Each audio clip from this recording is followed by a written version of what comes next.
Hola amigos, y hoy estamos aquí en este episodio número 039 de nuestro CardioTips Podcast.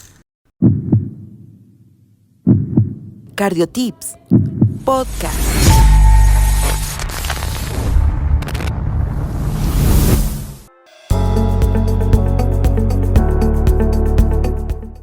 Ahora, en este episodio vamos a continuar con nuestra serie de síndrome cardiorrenal y hoy vamos a hablar del síndrome cardiorrenal tipo 1. Recordemos que tenemos el tipo 1, 2, 3, 4 y 5, pero hoy nos vamos a centrar en el tipo 1 del síndrome cardiorrenal. Para nuestra agenda de nuestro CardioTips el día de hoy vamos a hablar de falla cardíaca aguda, vamos a hablar de la fisiopatología del síndrome cardiorrenal tipo 1 y vamos a hablar del diagnóstico y tratamiento de ese síndrome cardiorrenal tipo 1. Como definición, y es muy importante tener en cuenta que ese síndrome cardiorrenal tipo 1 es el síndrome cardiorrenal agudo, es aquella entidad en la cual el corazón es el que es primeramente lesionado, generando cualquier cascada de daños en el corazón que posteriormente van a tener repercusión a nivel de ese riñón. Dentro de la descripción es un empeoramiento rápido de la función cardíaca que conduce a una lesión renal aguda y una descompensación aguda de una insuficiencia cardíaca. Es un ejemplo del síndrome cardiorrenal tipo 1, un síndrome coronario con shock cardiogénico o una insuficiencia valvular aguda. Más adelante, en próximas diapositivas, vamos a observar algunos ejemplos adicionales. Ahora, esa lesión renal aguda que se genera por ese daño cardíaco agudo se manifiesta como un incremento de la creatinina sérica de 0.3 a 0.5 miligramos decilitro, y este tipo 1 del síndrome cardiorrenal es la presentación más común del síndrome cardiorrenal. Ahora, en esa falla cardíaca, cuando estamos viendo acá el corazón es el que recibe ese primer daño o ese primer golpe y puede generar daño a nivel renal por alteraciones hemodinámicas, por factores exógenos o medicamentos, por alteraciones humorales que se pueden desencadenar por ese daño miocárdico, factores hormonales o factores inmunomediados. Ese knockout, ese daño que se le genera a nivel del riñón desde el corazón, no solo es hemodinámico y también viene con una activación neurohumoral. Ese desencadenante, que puede ser el síndrome coronario, una arritmia, valvulopatías, genera una insuficiencia cardíaca aguda, va a generar una disminución de la perfusión a nivel renal, va a generar la lesión o la insuficiencia renal aguda, generando un aumento de la presión venosa, y aquí es donde viene una característica muy bonita de ese compromiso glomerular, y es el taponamiento renal, que es la congestión venocapilar retrógrada por la presión auricular derecha aumentada, que se manifiesta con un aumento de la presión en todo ese lecho venoso, generando dilatación y aumento de la presión del glomérulo con su subsecuente taponamiento renal. Ahora es un círculo vicioso que va a continuar y va a continuar generando más insuficiencia cardíaca. Por eso, ese bloqueo de la natriuresis y un aumento de los péptidos natriuréticos, ya sea NT-proBNP o BNP, y el consecuente activación del eje renina-angiotensina-aldosterona para tratar inicialmente con un mecanismo compensador, que posteriormente esa sobreexpresión de ese eje renina-angiotensina-aldosterona puede ser más deleterio que beneficioso. Ahora, si restablecemos la bomba de una forma oportuna y sobre todo rápida, va a ayudar al corazón. En esta diapositiva es muy importante porque lo más importante es tratar el desencadenante de esa insuficiencia cardíaca aguda para poder restablecer tempranamente la bomba, la alteración eléctrica o la función hemodinámica de ese corazón. Aquí lo estamos viendo en la diapositiva para que lo tengamos en cuenta, más importante. Ahora, esa insuficiencia cardíaca aguda, ¿cuál es el concepto? La insuficiencia cardíaca aguda se define como esa aparición rápida o el empeoramiento de los síntomas o los signos de una insuficiencia cardíaca cuando ya la tenemos conocida. Ejemplo, si yo ya tengo un paciente con una falla cardíaca, con una fracción de eyección levemente reducida, 44% de una etiología arrítmica, por ejemplo una fibrilación auricular crónica, pero si ese paciente sufre un evento coronario, es un deterioro agudo de esa falla cardíaca crónica ya existente, o si tenemos una embolia pulmonar, o si tenemos una alteración arrítmica, ejemplo, una fibrilación auricular colapsante por una tormenta rítmica en un paciente con falla cardíaca, va a generar esa lesión o esa falla cardíaca aguda. Es una entidad potencialmente mortal que requiere una evaluación y tratamiento urgentes y típicamente conlleva a hospitalización urgente o a la muerte. Aquí vamos a evaluar los factores desencadenantes de la insuficiencia cardíaca aguda y lo primero que vamos a tener en cuenta es ese síndrome coronario agudo, y aquí viene algo que quiero resaltar de una forma muy importante, y es que el síndrome coronario agudo, sobre todo con elevación del ST, es algo que debemos actuar oportunamente. Trombolisis, reperfusión, todas las estrategias para abrir ese vaso deben ser encaminadas de una forma prioritaria porque el tiempo es oro en el miocardio. Ahora, taquiarritmias como la fibrilación auricular o la taquicardia ventricular, sobre todo cuando tenemos colapso hemodinámico, o sea, una FA colapsante o una taquicardia ventricular inestable. El aumento excesivo de la presión arterial, y este es un ejemplo bonito para poder tener en cuenta que el ventrículo izquierdo en una emergencia hipertensiva o en una hipertensión maligna, o sea, cuando hacemos un cambio de más de 40 milímetros de mercurio en esa presión sistólica de forma rápida hacia arriba, ese ventrículo izquierdo de una forma aguda va a tener una sobrecarga de la poscarga y vamos a tener edema pulmonar, choque, y este es uno de los ejemplos del choque cuando tenemos un choque normotensivo o incluso hipertensivo, porque vamos a choque pero sin hipotensión. Cuando tenemos, por ejemplo, infecciones, neumonía, endocarditis infecciosa y sepsis. Ahora, esta infección es también muy importante tener en cuenta que lo podemos hacer por un fenómeno de vasodilatación, o sea, sería un shock distributivo, pero en la endocarditis infecciosa es muy importante que tengamos en cuenta que si tenemos una complicación valvular aguda, tenemos un shock agudo sin necesidad de tener shock distributivo, sino una alteración hemodinámica rápida por un daño agudo de una válvula. Ejemplo, válvula aórtica con insuficiencia severa. Ejemplo, válvula mitral con una insuficiencia severa. Ahora, si tenemos falta de adherencia a la restricción de sal o fluidos o medicación en falla cardíaca crónica, bradiarritmias, o sea, aquí entran los bloqueos auriculoventriculares, fibrilación auricular con respuesta bloqueada, sustancias tóxicas cada vez más frecuente en nuestra población joven, alcohol, abuso de drogas, podemos tener taquicardias, arritmias, síndrome coronario tipo 2 porque no tendríamos obstrucción aguda de las arterias coronarias, o algunos fármacos de sustancias ilícitas pueden producir vasoespasmo coronario. Fármacos como los AINES, los corticoides, sustancias sinotrópicas negativas, quimioterapia, y aquí viene la cardiotoxicidad. Cada vez estamos viendo más eventos cardiotóxicos por fármacos, y aquí entran las antraciclinas, entran los inhibidores de los puntos de control inmunitario, entran los anticuerpos antitirosina quinasa o anti-TNK, donde podemos tener manifestaciones eléctricas como QT prolongado y arritmias, mecánicas por falla cardíaca y esa miocarditis aguda por el cardiotóxico, pericárdicas porque podemos tener pericarditis constrictiva o alteraciones eléctricas por bradiarritmias, taquiarritmias o incluso eventos vasculares agudos.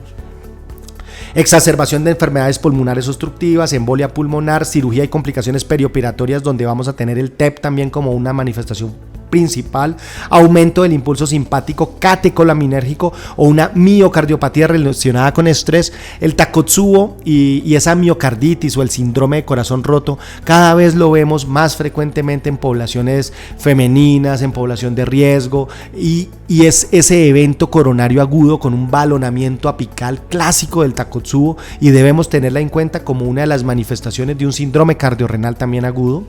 las alteraciones hormonales, metabólicas, alteraciones tiroideas, cetoacidosis diabética, disfunción adrenal, una insuficiencia suprarrenal, embarazo, alteraciones pericárdicas, daño o alteraciones cerebrovasculares. Y el accidente cerebrovascular es uno de los ejemplos también que podemos llevar a futuro a daño miocárdico agudo y un síndrome cardiorrenal. Y las causas mecánicas, un síndrome coronario agudo complicado con una ruptura de la pared libre del ventrículo izquierdo, una comunicación interventricular isquémica, una regurgitación mitral aguda por ruptura de un músculo papilar, traumatismo torácico, intervenciones cardíacas, incompetencia de una válvula nativa o protésica. Y en las válvulas protésicas, sobre todo las válvulas mecánicas, hay algo que siempre debemos tener en cuenta y es la obstrucción o la trombosis aguda de la válvula mecánica. Si tenemos un INR subterapéutico, falta de adherencia, siempre sospechar en un paciente con una prótesis mecánica en shock de una causa no clara la trombosis aguda de la válvula mecánica.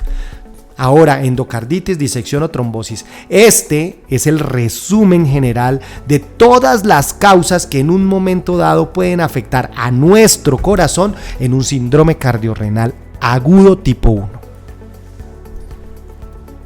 Ahora, ya cuando tenemos esas causas y encontramos cuál es el desencadenante, debemos evaluar el estado de congestión de nuestro paciente. Y en este estado de congestión vamos siempre al Stevenson. Un Stevenson A, Stevenson B, Stevenson C y Stevenson L. Ahora, cuando nosotros vamos a tener ese Stevenson, tenemos que evaluar la perfusión y tenemos que evaluar el estado de congestión. Si nosotros tenemos baja perfusión, o sea positiva, podemos tener un Stevenson L o un Stevenson C. Y cuando nosotros tenemos congestión, podemos tener un Stevenson B o un Stevenson C. Entonces es importante que lo tengamos en cuenta. ¿Cuál es el estado ideal de un paciente con falla cardíaca o en estado hemodinámico alterado? Es llevarlo a un Stevenson A, cuando tenemos una buena perfusión y tenemos ausencia de congestión. Cuando nosotros ya tenemos un Stevenson B, es un paciente congestivo, pero bien perfundido, y cuando tenemos un Stevenson C es cuando lo tenemos con baja perfusión y congestivo, y cuando tenemos un Stevenson L lo tenemos seco porque no está congestivo pero con una baja perfusión. Es importante tener en cuenta estas características hemodinámicas en la clasificación de Anna Stevenson para poder establecer las estrategias de tratamiento. Ahora, en ese abordaje de ese paciente con sospecha de una insuficiencia cardíaca aguda, es muy importante esta primera fase, que es la fase urgente, tras el primer contacto médico. ¿Qué es lo primero que yo debo definir? ¿Está en choque o no está en choque? Porque a veces nosotros decimos, ¿será la cardiotoxicidad? ¿Es que tuvo las antraciclinas? ¿Será que es la arritmia? Pero estamos ante un paciente en choque cardiogénico y un choque hay que actuar. Si tenemos un choque cardiogénico, debemos evaluar si necesita una asistencia farmacológica o mecánica. Farmacológica, inotrópicos, vasodilatadores, vasoactivos. Mecánica, soporte mecánico como un balón de contrapulsación, un Tim Heart, cuando tenemos un Impella, cuando necesitemos un HeartMate 3, diferentes dispositivos de asistencia mecánica. Ahora, si no está en choque cardiogénico, pasamos al segundo punto, que si está o no en insuficiencia respiratoria. Si está en insuficiencia respiratoria, pues el apoyo ventilatorio que necesitemos específicamente, y si los primeros dos pasos es ausencia de choque y ausencia de insuficiencia respiratoria, pasamos a esta parte de identificación de la etiología aguda. Y este es el acrónimo que recomendamos en esta presentación, y esto se pasa en la fase intermedia, o sea 60 a 120 minutos iniciales de ese primer contacto médico, y es el acrónimo CHAMP, C-H-A-M-P, CHAMP. Y la C es de síndrome coronario agudo, la H es de emergencia hipertensiva, la A de arritmias, la M de una causa mecánica aguda y la P es de embolia pulmonar. Este acrónimo prácticamente lleva a esa posible etiología en la tabla previa que habíamos revisado y nos orienta mucho para no pasar por alto algunos puntos importantes.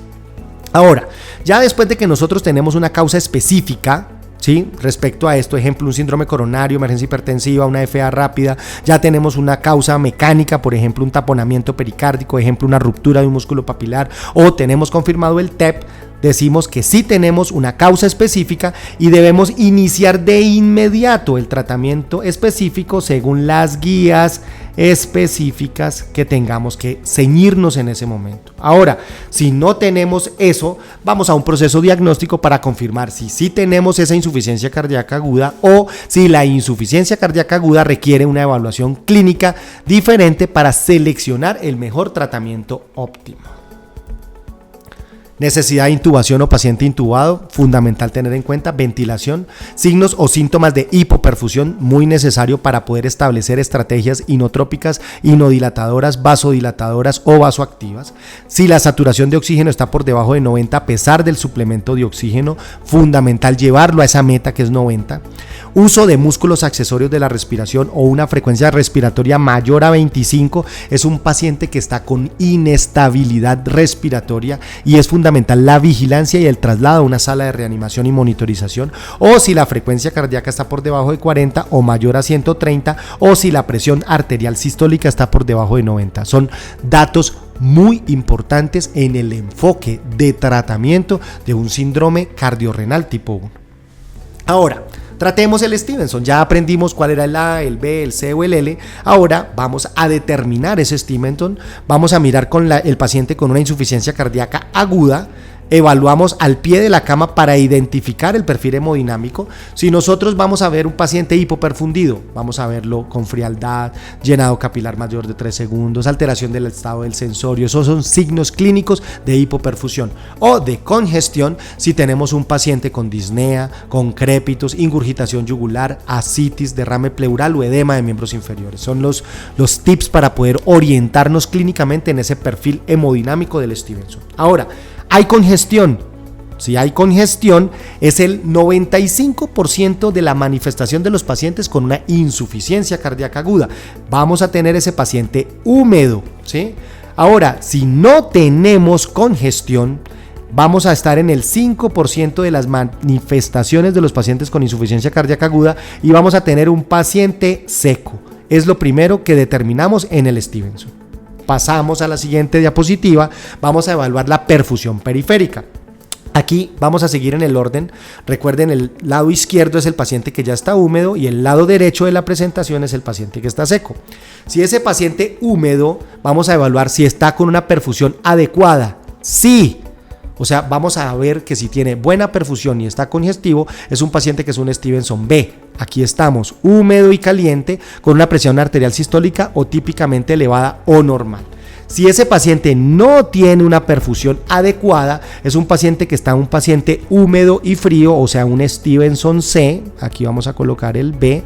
Y en ese Stevenson C, una presión arterial sistólica por debajo de 90 es la característica. Hay que actuar, ¿listo? Ya vamos a mirar qué es lo que vamos a hacer. Ahora, si es un paciente que estaba seco y estamos ante una perfusión periférica adecuada, es un seco y caliente, o sea, es un paciente que está compensado. Este es un Stevenson A y la idea es ajustar el tratamiento oral o continuar las medidas por las cuales está y permanece en un Stevenson A. Ahora, si es un paciente que no tiene una perfusión adecuada, sería un paciente seco y frío, o sea, está hipoperfundido y está hipovolémico. Este perfil es el Stevenson L. Y aquí hay que considerar carga de fluidos, considerar inotrópicos si persiste la hipoperfusión, pero lo principal en el L son los líquidos, lo principal en el C son los inotrópicos o los vasoactivos, en el B son los diuréticos y en el A continuar o optimizar el tratamiento farmacológico oral. Ahora, si nosotros vamos a ver en un momento dado en ese Stevenson B que venimos en esta fila izquierda, vamos a evaluar el tipo vascular, redistribución de fluidos, si predomina la hipertensión o no. Si tenemos una tensión arterial de más de 140 milímetros de mercurio, vamos a utilizar vasodilatadores más diuréticos. Ahora, si tenemos un paciente edematizado pero predomina la congestión, vamos a utilizar los diuréticos, vamos a utilizar los vasodilatadores como segunda opción y si aún persiste ese paciente congestivo a pesar de las estrategias diuréticas, según las guías del Consenso Europeo de Optimización de Diuréticos en Falla Cardíaca, vamos a poder utilizar la ultrafiltración. Ahora, si nosotros venimos en la línea o en la columna derecha de ese paciente en un Stevenson C que está húmedo, frío, hipoperfundido, congestivo, Vamos a evaluar en este momento estos puntos. Nosotros vamos a continuar terapia inotrópica, considerar vasopresores, continuar diuréticos si corrige la hipoperfusión y considerar la asistencia mecánica o circulatoria si ese paciente no responde a esas estrategias farmacológicas del soporte inotrópico. Ahora, si nosotros en ese paciente tenemos una presión arterial por encima de 90 pero está húmedo y frío, vamos a utilizar vasodilatadores, diuréticos y considerar inotrópicos, pero solamente en casos refractarios. Esto es fundamental y es con una estrategia de interpretación en el algoritmo clínico de ese paciente con falla cardíaca aguda. Ahora, en ese síndrome cardiorrenal tipo 1, este corazón se ve deteriorado, daña al riñón y se convierte en este círculo vicioso. Es importante tener en cuenta biomarcadores, estos son los cardíacos, estos son los renales, importante en los biomarcadores cardíacos, NT-proBNP, BNP, troponina ultrasensible, galectina 3 y SST2 son marcadores que usamos poco, pero los más usuales es BNP, troponina y NT-proBNP. En los marcadores renales, la cistatina C es fundamental, la creatinina es la que más utilizamos, pero la manifestación de la creatinina cuando hay una lesión renal aguda es tardía. Si nosotros tenemos ese daño renal hoy, la creatinina empieza a elevarse 24 a 48 horas después de la injuria renal. Hay marcadores más tempranos como la cistatina C, como el NGAL y el KIM1 y el NAG, que también son importantes, pero gradualmente en nuestro medio hay que ir teniendo la oportunidad de poder tener acceso a estos biomarcadores renales para estar más temprano actuando en ese riñón cuando tiene una lesión renal aguda. Dentro del tratamiento, siempre cuando tengamos una sospecha de falla cardíaca, en esa valoración inicial el NT-proBNP sigue siendo importante, porque cuando tenemos un BNP por debajo de 100 o un NT-proBNP por debajo de 300 en el ámbito intrahospitalario, debemos considerar otros diagnósticos y prácticamente descartamos la insuficiencia cardíaca. Ahora, tenemos estos puntos de corte para corregirlos según la edad, y si nosotros ya tenemos un diagnóstico de insuficiencia cardíaca aguda, hay que tratar.